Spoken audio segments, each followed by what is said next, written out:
Hello friends, welcome to my channel success ITI classes. दोस्तों, जैसा कि आप लोग को मालूम होगा, यूपी PCL TG2 का एग्ज़ाम बहुत जल्द होने वाला है। आज से हम लोग शुरू कर रहे हैं अपने चैनल पर यूपी PCL TG2 के लिए क्वेश्चन की प्रैक्टिस सेट इलेक्ट्रीशियन ट्रेड के लिए।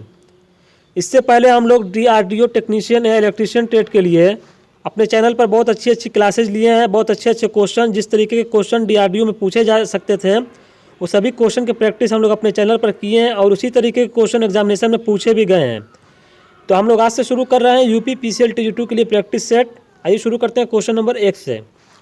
क्वेश्चन नंबर 1 में बोला गया, एक श्रेणी अनुनाद परिपथ के एल के अक्रॉस वोल्टेज दिया हुआ 120 वोल्ट और सी के अक्रॉस वोल्टेज दिया हुआ 120 वोल्ट, आर के अक्रॉस वोल्टेज दिया हुआ है 50 वोल्ट। सप्लाई विभव का मान पूछा है कितना होगा। देखिए, हम लोग का फार्मूला होता है V बराबर सप्लाई विभव, V बराबर होता है √VR² plus VL minus VC का होल स्क्वायर। ये फार्मूला होता है। अब हम लोग यहाँ पे मान रखते हैं VR का मान दिया हुआ है कितना, 50, तो 50 का स्क्वायर हो जाएगा प्लस हो जाएगा VL और VC दोनों 120 है, तो 120 माइनस 120 का होल स्क्वायर। यहाँ से इसका मान 0 हो जाएगा, यहाँ पे हो जाएगा 50 का होल स्क्वायर। कुल मिला के हम लोग को क्या मिल गया, 50 वोल्ट मिल जाएगा। V बराबर मिल जाएगा 50 वोल्ट। तो इसका कौन सा ऑप्शन सही हो जाएगा, ऑप्शन नंबर सी, 50 वोल्ट का सप्लाई विभव मिल गया।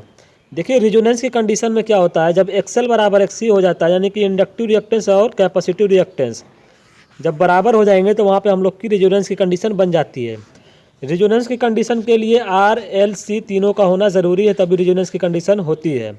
रिजोनेंस की कंडीशन में हमेशा पावर फैक्टर, जिसको शक्ति गुणांक बोलते हैं, उसका मान 1 होता है। तो ये सभी पॉइंट आप लोग रिजोनेंस में याद रखिएगा। अगला क्वेश्चन नंबर 2 में पूछा गया, इनमें से कौन चालकता का मात्रक है। देखिए, चालकता का मात्रक पूछा है। चालकता क्या होती है, धारा के मार्ग में जो इजीली मतलब करंट फ्लो हो जाए, उसी को हम लोग चालकता बोलते हैं। जिस कंडक्टर की जितनी ज़्यादा चालकता होगी, उतना इजीली करंट उसमें से प्रवाह हो जाता है। जैसे सबसे अच्छा बेस्ट कंडक्टिंग मटेरियल हमारा कौन सा होता है, सिल्वर यानी चांदी। तो यहाँ पे बात करें चालकता का मात्रक क्या होता है। देखिए, प्रतिरोध का नाम आप लोग सुने होंगे। प्रतिरोध का मात्रक क्या होता है, ओम होता है, सभी लोग जानते होंगे। अब प्रतिरोध का उल्टा चालकता होता है, क्योंकि प्रतिरोध क्या करता है, धारा को रोकता है, और चालकता धारा को के मार्ग में सहायता करता है। तो जब उल्टा हो गया चालकता, तो इसका मात्रक भी ओम का उल्टा होता है। तो देखिए, इसका उल्टा करिएगा तो आप लोग को मिलेगा मोह। तो एक जो मात्रक होता है चालकता का, वो होता है मोह, और एक मात्रक होता है उसको बोलते हैं साइमन। क्या बोलते हैं, साइमन। तो यहाँ पे ऑप्शन नंबर ए में दिया हुआ है मोह, ऑप्शन नंबर बी में दिया हुआ है साइमन, ऑप्शन नंबर सी में दिया हुआ ए व बी दोनों। यहाँ पे ऑप्शन नंबर सी से जो जाएगा, दोनों मात्रक चालकता के हैं, मोह और साइमन। अगला क्वेश्चन नंबर 3, एक प्रेरणिक परिपथ में, प्रेरणिक परिपथ का मतलब होता है इंडक्टिव सर्किट, उसमें अगर DC सप्लाई दे देते हैं हम लोग, तो इंडक्टिव रिएक्टेंस क्या होगा। देखिए, इंडक्टिव रिएक्टेंस को एक्सेल तो लिखते हैं, एक्सेल बराबर होता है 2πfl। अब आप लोग जानते होंगे कि AC में जो हमारे इंडिया में सप्लाई को माना गया स्टैंडर्ड, वो होता है 50 हर्ज, और DC में जो सप्लाई होता है फ्रिक्वेंसी, वो होता है 0 हर्ज। तो यहाँ DC की बात किया हुआ है, तो यहाँ पे DC पे आप लोग दे दीजिए 0 हर्ज की फ्रिक्वेंसी। तो कुल मिला के एक्सेल का मान मिल जाएगा 0। एक्सेल बराबर क्या हो गया, इंडक्टिव रिएक्टेंस का मान हो जाएगा DC पर 0 ओम, यानी 0 ओम। Option number A. अगला क्वेश्चन, एक धारितीय परिपथ में यानी कैपेसिटिव सर्किट में अगर हम लोग DC सप्लाई दे देते हैं, तो बोला है कि कैपेसिटिव रिएक्टेंस क्या हो जाएगा। कैपेसिटिव रिएक्टेंस का फार्मूला होता है XC बराबर 1/2πfc। यहाँ पे आप लोग मान रखेंगे जब, तो XC का मान क्या मिल जाएगा, 2πf का मान रख दीजिए 0, DC बोला है, यहाँ पे हो जाएगा C। यहाँ पे नीचे हम लोग को मिल जाएगा कितना, 0। जब ये 0 मिल गया तो ये बढ़ के अनंत हो जाएगा, क्योंकि इन्वर्सली प्रोपोर्शनल है। यहाँ पे हम लोग को क्या मिल जाएगा, अनंत। Option number B. अगला क्वेश्चन, एक शुद्ध प्रेरणिक परिपथ में धारा व वोल्टेज के बीच कितना कोण होता है। शुद्ध प्रेरणिक परिपथ का मतलब होता है प्योर इंडक्टिव सर्किट, जो कि L से दर्शाते हैं। एक होता है प्योर रेजिस्टिव सर्किट, एक होता है प्योर इंडक्टिव सर्किट, एक होता है प्योर कैपेसिटिव सर्किट। जब R की बात करेगा प्योर रेजिस्टिव, इसमें क्या होता है, यहाँ पे अगर हमारा V है वोल्टेज, तो इसी पर क्या हो जाएगी, धारा भी होती है। यहाँ पे 0 डिग्री का फेज डिफरेंस मिलेगा। अगर L की बात कर लें प्योर इंडक्टिव सर्किट, तो यहाँ पे अगर हमारा वोल्टेज V है, तो इससे 90 डिग्री पीछे हमारा चलेगा करंट। इसको बोलते हैं pure inductive circuit. Pure capacitive circuit में देखिए क्या होता है, अगर हमारा वोल्टेज भी यहाँ है, इससे आगे 90 डिग्री करंट चलती है, जिसको बोलते हैं प्योर कैपेसिटिव सर्किट। ये 3 तरीके की सर्किट हम लोग की होती है। यहाँ पे बात किया प्योर इंडक्टिव सर्किट की, तो कितना एंगल मिल रहा है, 90 डिग्री, ऑप्शन नंबर डी। अगला क्वेश्चन,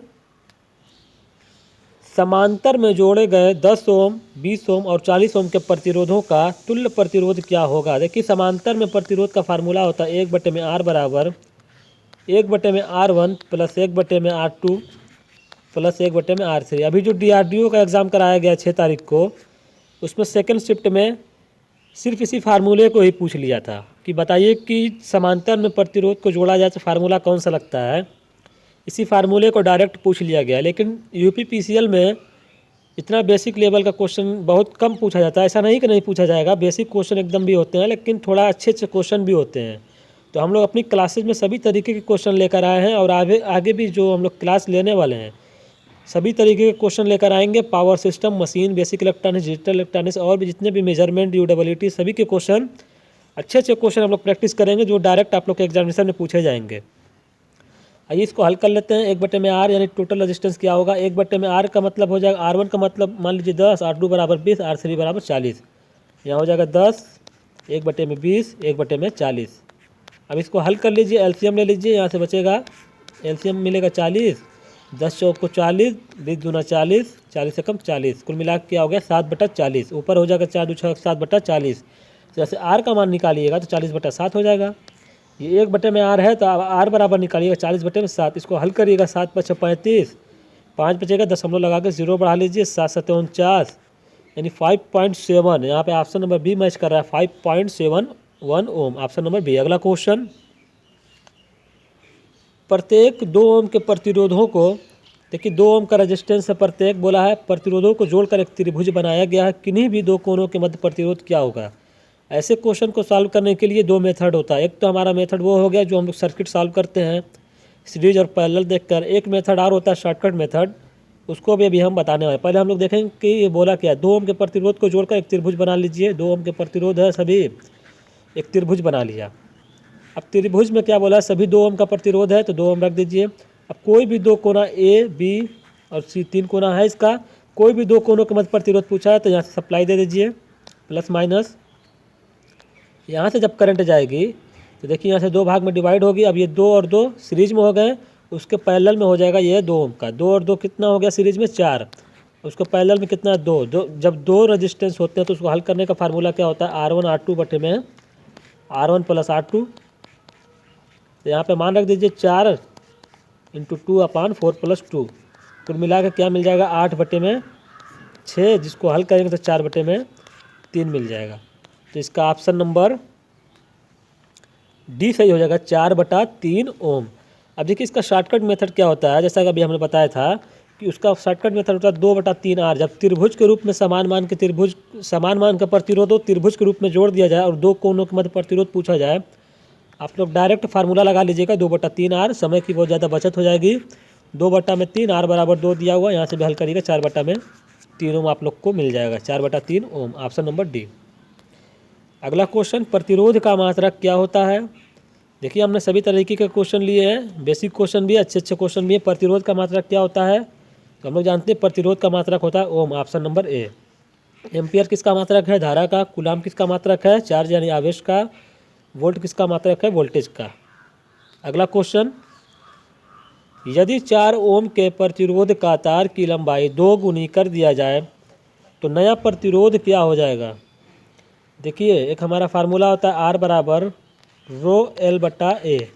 R प्रतिरोध, रो रेजिस्टिविटी प्रतिरोधकता, L लेंथ होता है लंबाई, A होता है एरिया।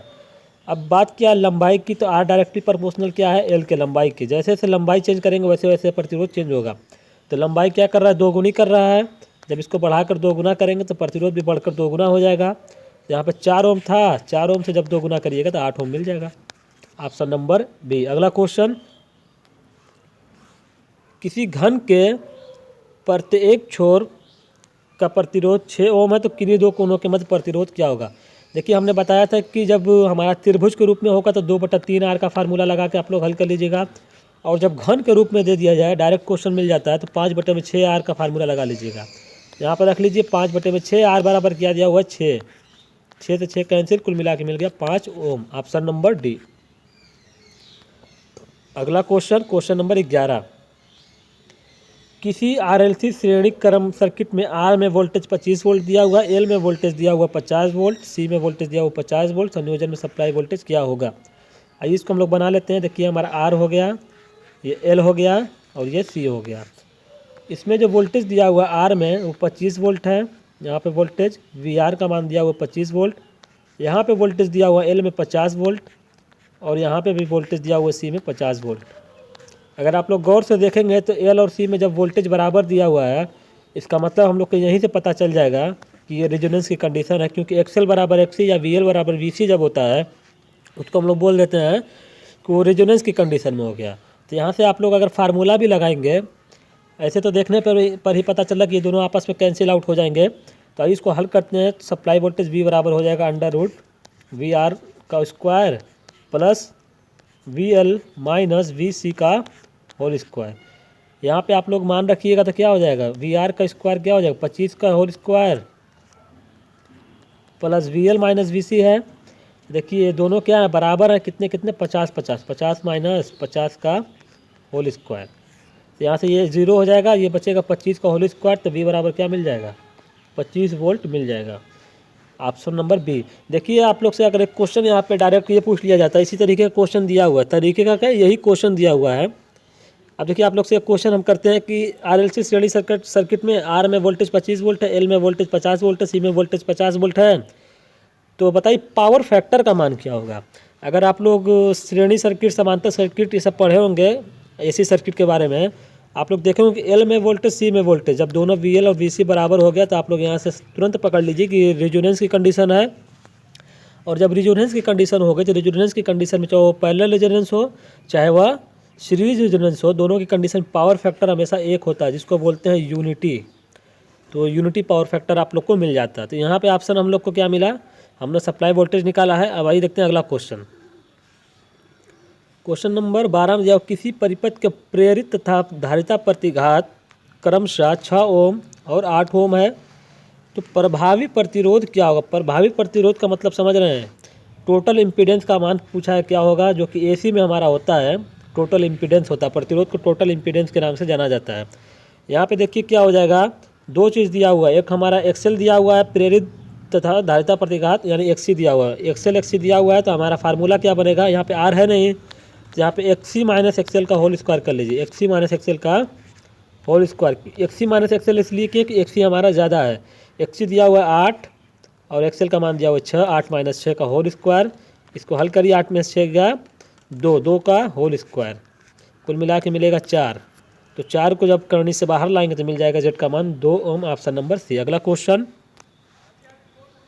धातु के नेगेटिव टर्मिनल को क्या कहते हैं। देखिए दो टर्मिनल होता है, एक हमारा होता है पॉजिटिव, एक होता है नेगेटिव। पॉजिटिव टर्मिनल को हमेशा हम लोग बोलते हैं एनोड, अब हमारा जो नेगेटिव टर्मिनल होता है किसी मटेरियल का उसको बोलते हैं कैथोड। तो यहाँ पे क्या बोला, नेगेटिव टर्मिनल को क्या बोलते हैं, तो नेगेटिव टर्मिनल को क्या बोलेंगे हम लोग, कैथोड। Option number B. अगला क्वेश्चन नंबर 14, फील्ड फ्लक्स कम होने पर मोटर की चाल क्या होगी। फील्ड का फ्लक्स कम हो जाएगा तो क्या होगा, देखिए एन डायरेक्टिव प्रोपोर्शनल क्या होता है, EB/5, ये फार्मूला होता है, ये हमारा होता है फील्ड का फ्लक्स फाई। इसको कम करिएगा जब, तो ये इन्वर्सली प्रोपोर्शनल है चाल के, तो ये जब फ्लक्स कम होगा तो स्पीड बढ़ जाएगी। Option number B. अगला क्वेश्चन, डीसी मोटर की चाल इनमें से किसके विलोमानुपाती है। इसका मतलब इन्वर्सली प्रोपोर्शनल। देखिए एन डायरेक्टली प्रोपोर्शनल क्या बताया हमने, EB/5। तो अगर हम लोग देखें फार्मूले में तो स्पीड बैक EMF के सीधे समानुपाती है और फ्लक्स के व्युत्क्रमानुपाती यानी विलोमानुपाती है, इन्वर्सली प्रोपोर्शनल है। तो क्वेश्चन में तो यही बोला है कि इनमें से किसके विलोमानुपाती है, तो किसके विलोमानुपाती है, फ्लक्स के। Option number D. अगला क्वेश्चन, जब थर्मल रिले इनमें से किसके सिद्धांत पर काम करता है।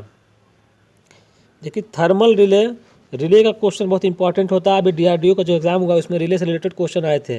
थर्मल रिले क्या होता है, तापीय रिले जिसको हम लोग बोलते हैं, आप लोग को पता चल रहा होगा इसमें ताप जा रहा है, इसका मतलब कि ऊष्मीय प्रभाव पर काम करता है। Option number B. अगला क्वेश्चन, प्लेट अर्थिंग में तांबे की प्लेट का आकार क्या होता है। देखिए हम लोग की दो तरीके की अर्थिंग होती है, एक प्लेट अर्थिंग होती है, एक रॉड अर्थिंग होती है, एक होता है स्ट्रिप अर्थिंग। जिसमें प्लेट अर्थिंग में भी हम लोग दो तरीके की प्लेट यूज़ करते हैं, एक होता है तांबे की प्लेट, एक होता है जीआई की प्लेट। अब दोनों प्लेट की साइज़ क्या रखते हैं हम लोग, उसके बारे में क्वेश्चन पूछा जाता है। तो तांबे की जो प्लेट होती है उसका आकार हम लोग रखते हैं 60 सेंटीमीटर गुणित 60 centimetre into 3.18 mm, option number C. यहीं पर 18 नंबर क्वेश्चन देख लीजिए कि जीआई की प्लेट, जीआई का मतलब होता है गैल्वेनाइज्ड आयरन, जस्तीकृत लोहा। इसकी प्लेट अगर हम लोग अर्थिंग में यूज़ कर रहे हैं तो क्या करेंगे, उसकी साइज़ क्या होती है, माप का मतलब साइज़। तो उसकी जो साइज़ हम लोग रखते हैं उसको हम लोग रखते हैं 60 सेंटीमीटर गुणित 60 सेंटीमीटर गुणित 6.35 सेंटीमीटर, ऑप्शन नंबर ए हो जाएगा यहाँ पर। ये दोनों साइज आप लोग याद रखिएगा, क्वेश्चन एग्जामिनेशन में पूछे जाते हैं।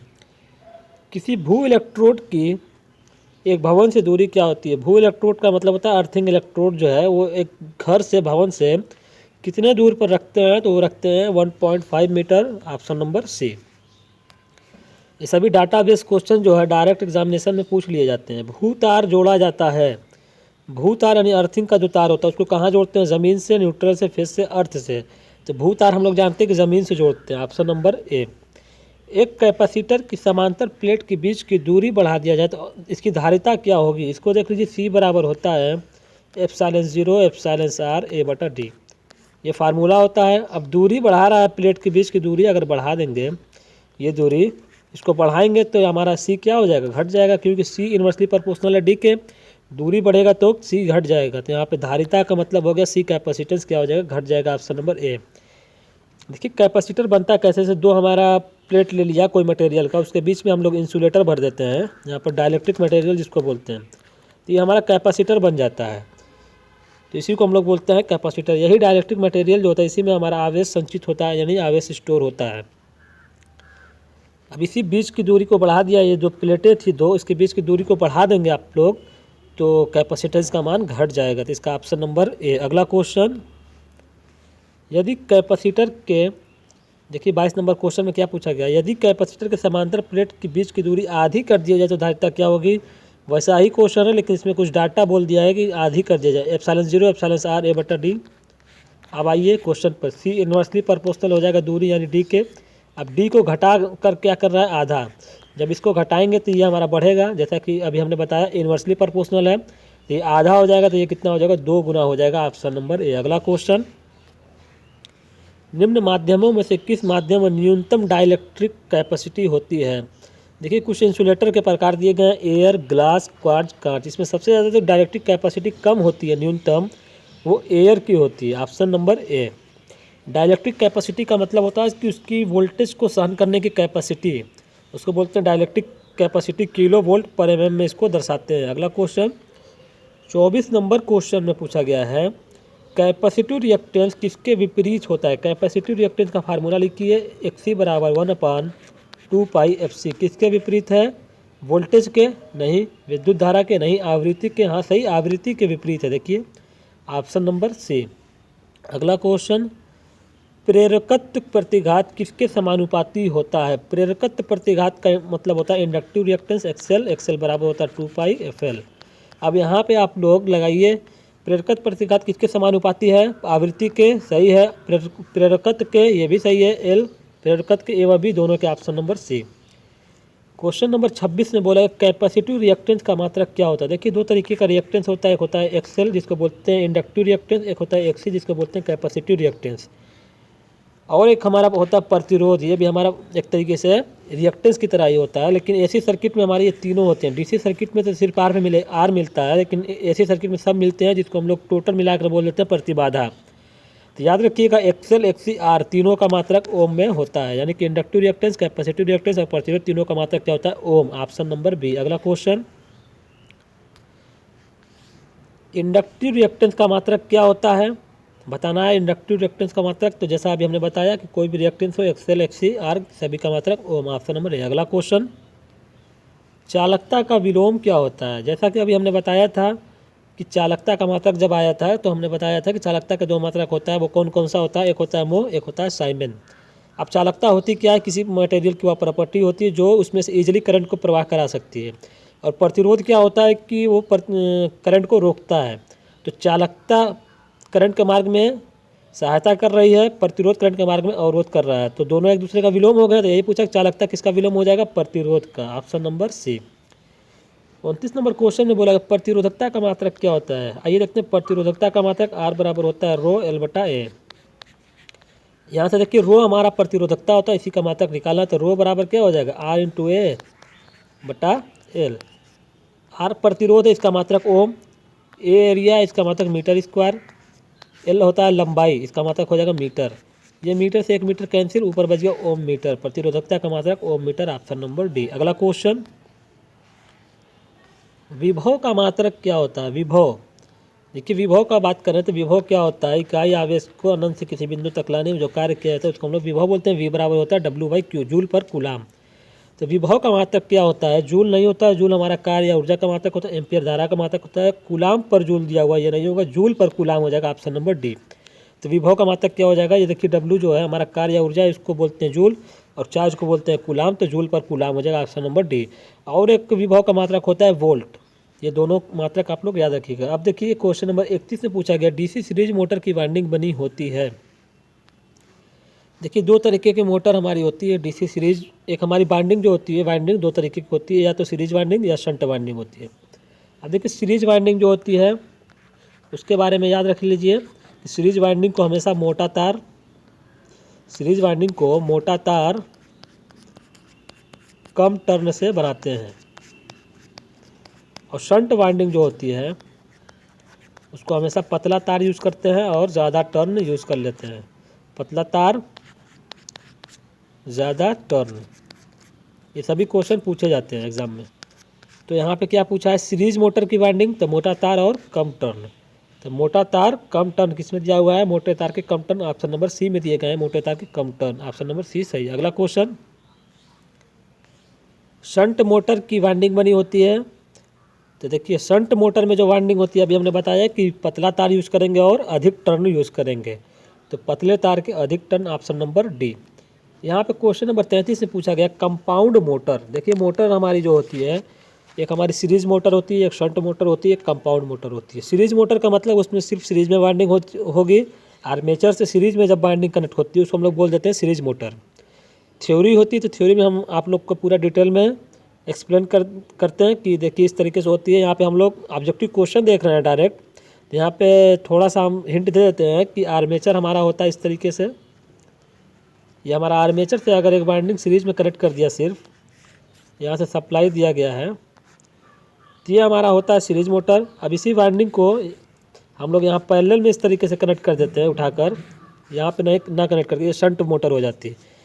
और एक हमारा होता है कंपाउंड। कंपाउंड में क्या होता है, ये भी वाइंडिंग होगी और ये शंट में भी होगी, यानी कि सीरीज में भी होगी, यहाँ पे एक सीरीज में वाइंडिंग होगी, देखिए शंट कंपाउंड मोटर का हो गया मतलब कि दोनों वाइंडिंग होगी। ये हमारा आर्मेचर होगा, आर्मेचर से अगर सीरीज में एक वाइंडिंग कनेक्ट कर दें और एक वाइंडिंग ले आकर पैरेलल में कनेक्ट कर दें, तो इसको हम लोग बोल सकते हैं कि ये कंपाउंड मोटर, यानी कि वह वाइंडिंग जिसमें शंट वाइंडिंग भी हो, सीरीज वाइंडिंग भी हो, इसको हम लोग बोलते हैं कंपाउंड मोटर।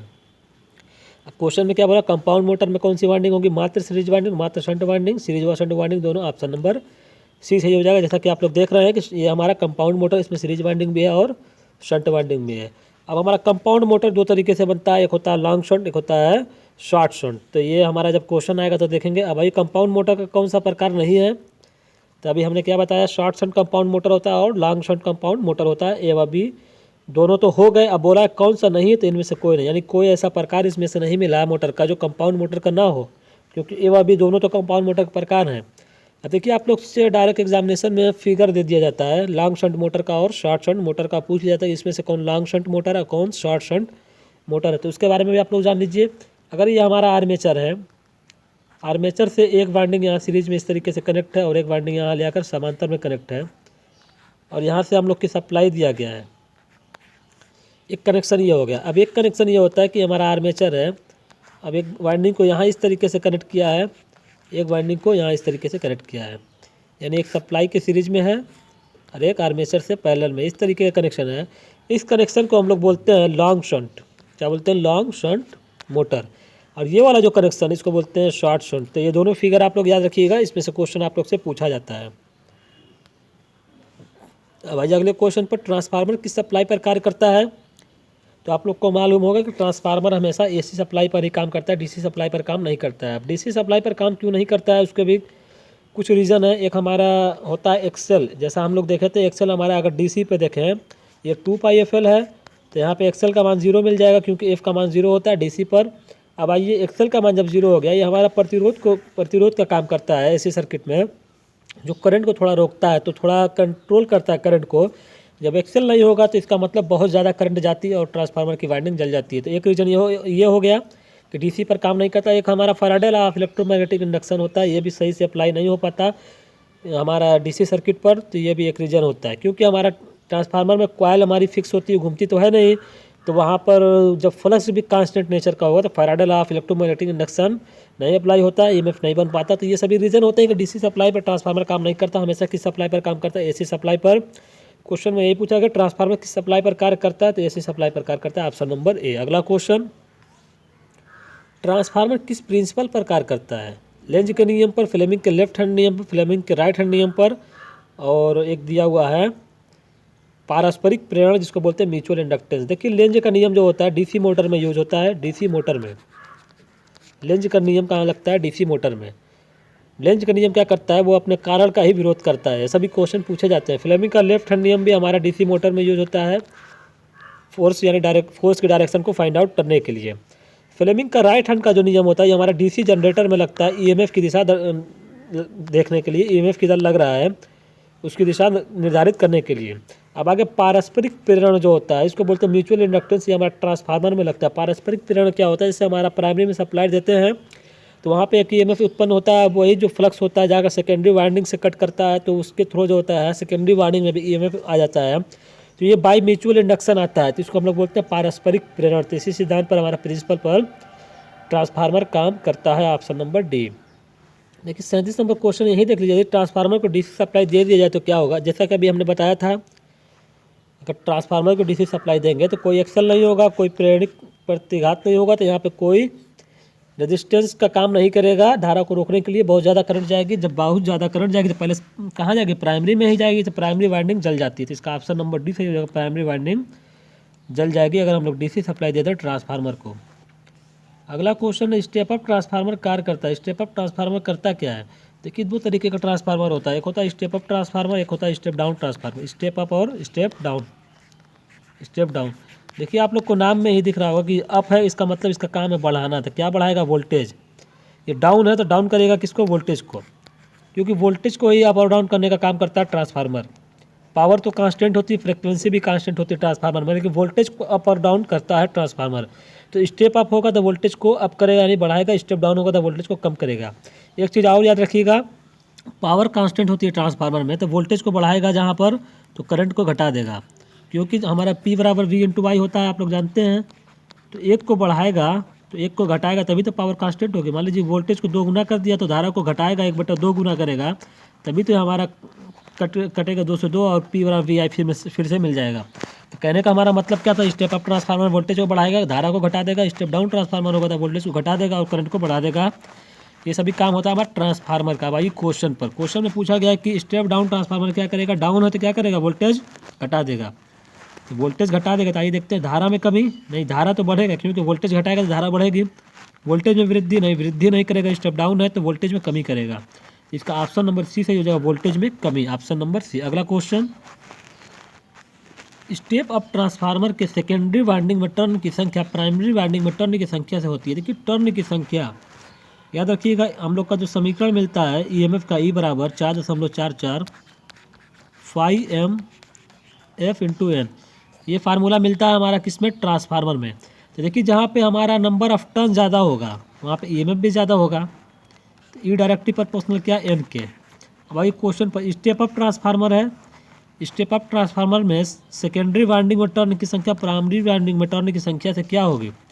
देखिए स्टेप अप ट्रांसफार्मर इसका मतलब कि अप करेगा, वोल्टेज को बढ़ाएगा। वोल्टेज को बढ़ाने का मतलब है कि नंबर ऑफ टर्न्स भी बढ़ाना पड़ेगा सेकेंडरी में।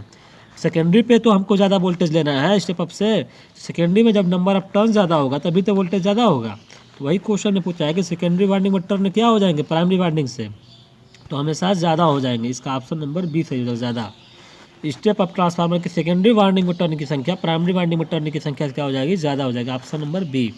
अगला क्वेश्चन, क्वेश्चन नंबर 41, ट्रांसफार्मर की कोर किस पदार्थ की बनी होती है? देखिए ट्रांसफार्मर की जो कोर होती है, देखिए एक कोर होती है, इसको हम लोग लेमिनेटेड कोर बनाते हैं एडी करंट लॉस कम करने के लिए, सिलिकॉन स्टील यूज़ करते हैं हिस्टैरिसीस लॉस कम करने के लिए। अब भाई किस पदार्थ की बनी होती है? देखिए कोर जो होती है इस तरीके से यहाँ से फ्लक्स जाता है, जब फ्लक्स जाता है तो हम लोग जानते हैं कि फ्लक्स जो होता है उसका विरोध कर, फ्लक्स का विरोध कौन करता है? रिलक्टेंस यानी प्रतिष्ठम्भ। तो हम लोग चाहते हैं कि प्रतिष्ठम्भ कम से कम होता है, हम लोग क्या करते हैं सिलिकॉन स्टील की कोर बना देते हैं, सिलिकॉन स्टील की, ताकि इसकी परमेबिलिटी अच्छी रहे, चुंबकशीलता, इजली करंट का, फ्लक्स का प्रवाह हो सके। इसका ऑप्शन नंबर डी से हो जाएगा। ट्रांसफार्मर की कोर किस पदार्थ की बनी होती है? सिलिकॉन स्टील की। 42 नंबर क्वेश्चन में पूछा गया है यहाँ पे ट्रांसफार्मर की कोर को लेमिनेटेड क्यों किया जाता है? अभी हमने बताया इस कोर को आप लोग देखे होंगे पतली पतली पट्टियों में तोड़ करके लेमिनेटेड करके बनाते हैं। इससे होता है कि एडी करंट लॉस यानी भंवर धारा हानि कम हो जाती है। इसका ऑप्शन नंबर बी सही हो जाएगा। एडी करंट लॉस को कम करने के लिए यानी भंवर धारा हानि को कम करने के लिए लेमिनेटेड करते हैं। अब आइए क्वेश्चन नंबर 43 में एक न्यूमेरिकल क्वेश्चन आया है।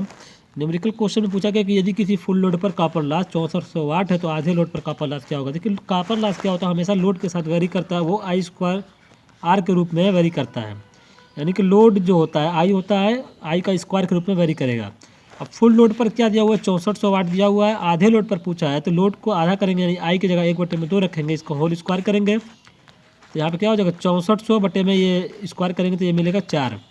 6400 बटे में 4 को आप लोग हल करेंगे तो मिल जाएगा, कितना मिल जाएगा 1600 वाट, 16 चौक को 6400। तो इसका ऑप्शन नंबर सी सही हो जाएगा। अगला क्वेश्चन, यदि फुल लोड पर आयरन लॉस 6400 वाट हो तो आधे लोड पर आयरन लॉस क्या होगा? याद रखिएगा हमारा एक होता है कॉपर लॉस, एक होता है आयरन लॉस। आयरन लॉस के अंतर्गत हमारे दो हानि आती है, एक होती है एडी करंट लॉस, एक होती है हिस्टैरिसीस लॉस। तो आयरन लॉस और कॉपर लॉस जो होते हैं इसमें डिफरेंस है कि आयरन लॉस हमारा लोड पर निर्भर नहीं करता है। लोड को आप कितना भी वेरी करें, इंक्रीज करें, डिक्रीज करें, आयरन लॉस चेंजेस नहीं होने वाले हैं, लेकिन लोड के अकॉर्डिंग हमारा कॉपर लॉस चेंज होता है। भाई क्वेश्चन पर आयरन लॉस 6400 वाट है तो आधे लोड पर लोड को आधा कर दीजिए तो आयरन लॉस क्या होगा? हमने क्या बताया, लोड आधा करिए तो गुना करिए, 4 गुना करिए, कुछ भी करिए, आयरन लॉस चेंज होने वाला नहीं है। तो 6400 वाट अगर आयरन लॉस है तो आधे लोड पर भी 6400 वाट ही होगा, ऑप्शन नंबर सी। आइए 45 नंबर क्वेश्चन पर बोला है कि ट्रांसफार्मर में क्या नहीं बदलता है? अभी हमने बताया वोल्टेज बदलता है, स्टेप अप ट्रांसफार्मर होगा तो वोल्टेज को बढ़ा देगा, स्टेप डाउन ट्रांसफार्मर होगा वोल्टेज को घटा देगा। करंट की बात कर लें, ये भी बदलती है, क्योंकि वोल्टेज अगर हमारा बढ़ा रहा है स्टेप अप ट्रांसफार्मर तो करंट को कम करेगा, स्टेप डाउन ट्रांसफार्मर होगा तो वोल्टेज डाउन कर देगा, कम कर देगा और करंट को बढ़ा देगा। तो ये दोनों तो ट्रांसफार्मर में बदल रहे हैं, लेकिन आवृत्ति की बात कर लिया जाए जिसको बोलते हैं फ्रिक्वेंसी, ये ट्रांसफार्मर में कभी नहीं बदलता। इसका ऑप्शन नंबर सी सही हो जाएगा। ट्रांसफार्मर में आवृत्ति हमेशा कांस्टेंट नेचर की होती है। अगला क्वेश्चन दिया हुआ है कि ट्रांसफार्मर की कोर सिलिकॉन स्टील की क्यों बनाते हैं? भंवर धारा हानि कम करने के लिए? नहीं, भंवर धारा हानि कम करना होता है तो हम लोग क्या कहते हैं सिलिकॉन स्टील की कोर बनाते तो हैं, लेकिन उसको लेमिनेटेड कर देते हैं। लेमिनेटेड करने से हमारा पतली पतली पट्टियों में तोड़कर लेमिनेशन करके बनाते हैं तो उससे भंवर धारा हानि कम होती है। तो सिलिकॉन स्टील क्यों बनाते हैं? भंवर धारा हानि कम करने के लिए? नहीं, हिस्टैरिसीस हानि कम करने के लिए, यही इसका ऑप्शन सही है।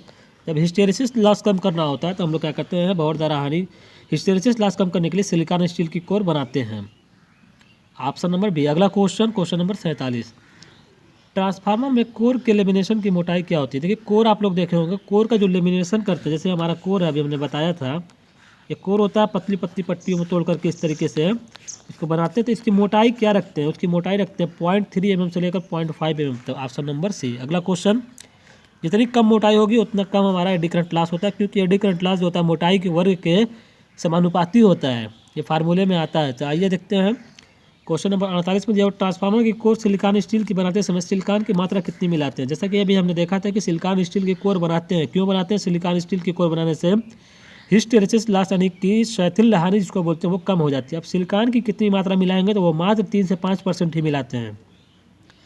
अब इतनी कम क्यों मिलाते हैं उसका भी रीजन है, अगर बहुत ज़्यादा सिलिकॉन मिला जाएंगे तो हमारी कोर भंगुर हो जाएगी यानी टूटने लगेगी। उससे बचने के लिए हम लोग क्या करते हैं ट्रांसफार्मर में सिलिकॉन स्टील की कोर बनाते समय सिलिकॉन की मात्र 3 से 5% ही मात्रा मिला लेते हैं। अगला क्वेश्चन 49 नंबर क्वेश्चन, इनमें से कौन सी हानि लोड के साथ बदलती रहती है? जैसा कि अभी हमने बताया एक लोड हमारी होती है कॉपर लॉस, एक होता है आयरन लॉस। आयरन लॉस के अंतर्गत 2 पार्ट्स आते हैं, हिस्टैरिसीस हानि और भंवर धारा हानि। ये हमारे हो जाएंगे पीआई के अंतर्गत, पीआई का मतलब होता है आयरन लॉस से दर्शाते हैं इसको, ये हमारा हो जाएगा पीसी। आयरन लॉस को बोलते हैं कॉपर लॉस, पीसी। तो पीसी यानी कॉपर लॉस हानि लोड के साथ बदलती रहती है, ऑप्शन नंबर सी सही हो जाएगा। हिस्टेरिसिस हानि और भंवर द्वारा हानि लोड के साथ नहीं बदलती, इसको आयरन लॉस बोलते हैं। अगला क्वेश्चन नंबर 50 में दिया हुआ इनमें से कौन सी हानि लोड के साथ नहीं बदलती है। अभी हमने बताया कि तांबा हानि तो लोड के साथ बदलती है, लेकिन ये दोनों हानि जो दिया हुआ है हिस्टेरिसिस हानि और भंवर द्वारा हानि, ये हमारी आती है आयरन लॉस के अंतर्गत, इसको पीआई से लिखते हैं। तो ए व बी दोनों हो जाएगा, ये दोनों लोड के साथ नहीं बदलती हैं। अगला क्वेश्चन, इनमें से कौन सी हानि कोर लॉस के अंतर्गत आती है। कोर लॉस के अंतर्गत कौन सी हानि आती है। कोर जो होती है ट्रांसफार्मर की कोर, अभी हम लोग पढ़े थे, जो कोर होती है वो बनी होती है आयरन की। आयरन का मतलब सिलिकॉन स्टील की, तो एक तरीके से आयरन की होती है, तो आयरन लॉस ही होगा ना कोर में। कोर में कौन सी हानि होगी, आयरन लॉस होगी। तांबा हानि, देखिए हिस्टेरिसिस हानि, भंवर द्वारा हानि दोनों आयरन लॉस के अंतर्गत है, तो कोर में यही हमारी हानि होती है। तो ऑप्शन नंबर डी से जो ए व बी दोनों। तांबा हानि तो हमारी बाइंडिंग में होती है, यहाँ पे ऑप्शन नंबर डी सही हो जाएगा। अगला क्वेश्चन 52 नंबर क्वेश्चन में पूछा गया सीटी का फुल फॉर्म क्या होता है। देखिए एक होता है सीटी, एक होता है पीटी। सीटी का मतलब होता है करंट ट्रांसफार्मर और पीटी का मतलब होता है विभव ट्रांसफार्मर यानी पोटेंशियल ट्रांसफार्मर। तो क्वेश्चन पे सीटी का फुल फॉर्म क्या हो जाएगा, current transformer, option number C. और यहीं पे देख लीजिए पीटी का फुल फॉर्म क्या होता है, potential transformer, option number D. अब देखिए एक क्वेश्चन और याद रखिएगा, सीटी जो होता है स्टेप अप ट्रांसफार्मर होता है और पीटी स्टेप डाउन ट्रांसफार्मर होता है। अगला क्वेश्चन, करंट ट्रांसफार्मर होता है, देखिए क्वेश्चन भी हमने लिया है, करंट ट्रांसफार्मर सीटी कैसा होता है, step down type transformer, step up transformer, A व बी दोनों, इनमें से कोई नहीं थी। याद रखिए स्टेप अप ट्रांसफार्मर होता है, करंट ट्रांसफार्मर स्टेप अप होता है, ऑप्शन नंबर बी। अगला क्वेश्चन, पोटेंशियल ट्रांसफार्मर जिसको पीटी बोलते हैं वो किस टाइप का होता है, तो हमने क्या बताया, पीटी जो होता है स्टेप डाउन ट्रांसफार्मर होता है, ऑप्शन नंबर बी। अगला क्वेश्चन 56 नंबर क्वेश्चन में पूछा गया चुंबकीय पथ द्वारा फ्लक्स का विरोध किए गए अवरोध को क्या कहते हैं। देखिए चुंबकीय फ्लक्स जो होता है, चुंबकीय पथ द्वारा फ्लक्स जो होता है ना, फ्लक्स फाई, इसका अवरोध जो करता है उसको हम लोग बोलते हैं प्रति अष्टम, जिसको एस से लिखते हैं, इसको बोलते हैं रिलक्टेंस। तो रिलक्टेंस हो जाएगा प्रति अष्टम, ऑप्शन नंबर बी। अगला क्वेश्चन 57 नंबर क्वेश्चन में पूछा एक अंतर्राष्ट्रीय ओम का मान कितना होता है। 1 international ohm is equal to कितना होता है, 1 इंटरनेशनल ओम का मान होता है 1.00049 ओम, ऑप्शन नंबर बी। अगला क्वेश्चन, उच्च तापमान पर प्रतिरोध में वृद्धि दिखाने वाले पदार्थ में होता है। देखिए तीन तरीके का मटेरियल होता है, एक हमारा होता है कंडक्टर, एक होता है सेमीकंडक्टर, एक होता है इंसुलेटर। कंडक्टर का हमारा positive temperature coefficient of resistance होता है, सेमीकंडक्टर और इंसुलेटर का negative temperature coefficient of resistance होता है। ये याद रखिए। अब positive temperature coefficient of resistance जिसका होगा कंडक्टर का होता है, इसमें क्या होता है कि तापमान बढ़ाने पर प्रतिरोध का मान बढ़ता है। अब negative temperature coefficient of resistance जिसका होगा सेमीकंडक्टर और इंसुलेटर का होता है, तो इसमें क्या होता है, तापमान बढ़ाने पर प्रतिरोध कम हो जाता है। अब आइए क्वेश्चन पर कि तापमान में वृद्धि करने पर, उच्च तापमान पर प्रतिरोध में वृद्धि दिखाने वाले पदार्थ में होता है। तो देखिए उच्च तापमान बढ़ा रहे हैं तो प्रतिरोध भी बढ़ रहा है, तो यहाँ पे क्या हो जाएगा, positive temperature coefficient of resistance जो कि होता है कंडक्टर में। तो यहाँ पे ऑप्शन दिएगा नेगेटिव तापमान गुणांक, धनात्मक तापमान गुणांक। तो प्रतिरोध क्या हो रहा है, बढ़ रहा है तापमान बढ़ाने पर, तो कौन सा हो जाएगा, धनात्मक तापमान गुणांक यानी positive temperature coefficient of resistance. अगला क्वेश्चन, किसी कुंडली का प्रेरकत्व निम्न में से किस पर निर्भर करता है। प्रेरकत्व है यानी कि प्रेरकत्व का फार्मूला होता है एल बराबर mu naught mu R N square A बटा एल, ये फार्मूला होता है। टर्न की संख्या पर, टर्न की संख्या एन है, इस पर निर्भर करता है। कुंडली की लंबाई पर, लंबाई एल है, इस पर भी निर्भर करता है। एरिया पर, एरिया ए, इस पर भी निर्भर करता है, यानी उपरोक्त सभी, ऑप्शन नंबर डी। अगला क्वेश्चन और आज का लास्ट क्वेश्चन है क्वेश्चन नंबर 60। एक कुंडली की प्रतिबाधा और प्रेरणिक प्रतिक्रिया क्रमशः 25 ओम और 20 ओम है, तार का प्रतिरोध कितना हो जाएगा। देखिए प्रतिबाधा दिया हुआ है Z बराबर कितना 25, और दिया हुआ है प्रेरणिक प्रतिक्रिया इंडक्टिव रिएक्टेंस का मान दे दिया है XL का मान 20 ओम। अब पूछा क्या, तार का प्रतिरोध R का मान पूछा है, क्वेश्चन मार्क, R बराबर क्वेश्चन मार्क। Z बराबर होता है हम लोग का R square under root R square plus XL square. यहाँ पे मान को रख लीजिए, Z का मान दिया हुआ है कितना 25, Z का मान हो जाएगा 25, और क्या दिया हुआ है, R का मान निकालना है under root R square plus हो जाएगा XL का मान दिया हुआ है 20, तो 20 का होल स्क्वायर। इसको हल करिए, यहाँ पे स्क्वायर कर दीजिए, तो यहाँ 25 का वर्ग स्क्वायर करेंगे तो हो जाएगा 625, बराबर स्क्वायर करेंगे तो करड़ी हट जाएगी, तो R स्क्वायर प्लस 400। अब यहाँ से R स्क्वायर का मान निकालेंगे, 400 को इधर भेज दीजिए, तो R स्क्वायर बराबर क्या मिल जाएगा, 625 माइनस 400 करेंगे 225 मिलेगा। अब R स्क्वायर बराबर 225 है, तो R बराबर क्या मिल जाएगा, अंडर रूट 225 225 किसका वर्गमूल होता है? वो होता है 15 का स्क्वायर होता है 225। तो यहाँ पे ऑप्शन नंबर डी मिल जाएगा 225 ओम। ऑप्शन नंबर डी में दिया हुआ 15 ओम। 225 आया था तो 15 का स्क्वायर होता है 225, तो यहाँ पे ऑप्शन नंबर डी। तो दोस्तों इस क्लास में हम लोग यूपी पीसीएल टीजी2 के लिए बहुत ही अच्छे इंपॉर्टेंट क्वेश्चन, ये सभी क्वेश्चन वही क्वेश्चन लिए गए हैं जिस तरीके के क्वेश्चन आप लोग को एग्जामिनेशन में देखने को मिलेंगे। तो अगर दोस्तों क्लास पसंद आई होगी तो हमारे चैनल को सब्सक्राइब ज़रूर कर दीजिएगा, अपने दोस्तों में हो सके तो शेयर भी करिएगा, क्लास को लाइक भी करिएगा। फिर हम लोग दोस्तों मिलेंगे नेक्स्ट वीडियो में, तब तक के लिए बहुत बहुत धन्यवाद।